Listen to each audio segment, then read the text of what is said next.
So I'm going to go through 3 strategies for dealing with getting this indomitable will.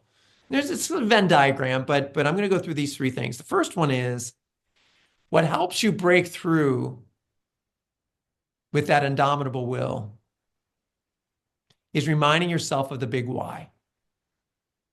We're fond of saying that in today's world. Simon Sinek brought us the big why. But how do you handle the objections with the big why?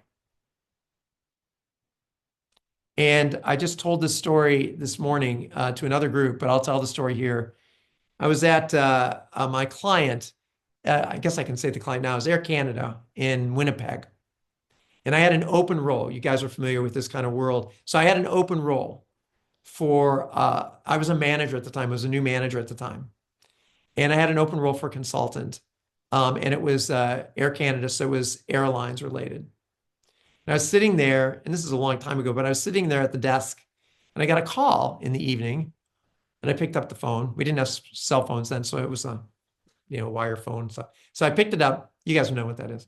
And so I picked that up, and I said, and the person on the other end said, "This is such and such. I'm the managing partner for Canada. And you will staff a Canadian on this project." Now, I am Chicago born. And when you open with a line like that, like it's a bully in the playground, you just knocked me in the dust. There's different ways to respond to this. I would not suggest this for anybody, but this is Patrick's way of being. I'm Southside Chicago Irish Catholic, so put me in the dust. It was a sucker punch. I get it. I'm going to stand up and take a swing because that's what I do. And so I said, well, you know what? Our mission statement at that time was we help our clients change to be more successful. I will, in order to do that for this client, I will staff it with the most qualified person. And I don't care if they're from the US, Portugal, green, white, purple, or black. I don't care. But I'm going to staff the most qualified person for this job because it's risky. And did I get an earful? You don't understand the North American agreement that we have with the US partnership and blah. You're going to hear about this. I'm going to go, 3 levels above you. You're blah. And he just ripped me. And he said, "You're going to hear from me." And he hung up. I never heard from him. I staffed an American.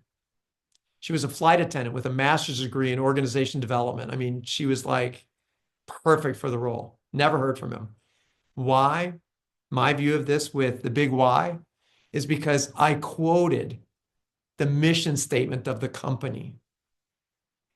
I had the confidence to say that and go like, you know what?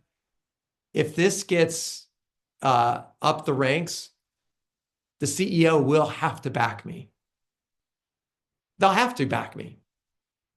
So I was like, okay. And if they don't back me, well, somebody in our company is spineless because if it goes that far, I will win because the big why was put on the table. My opinion.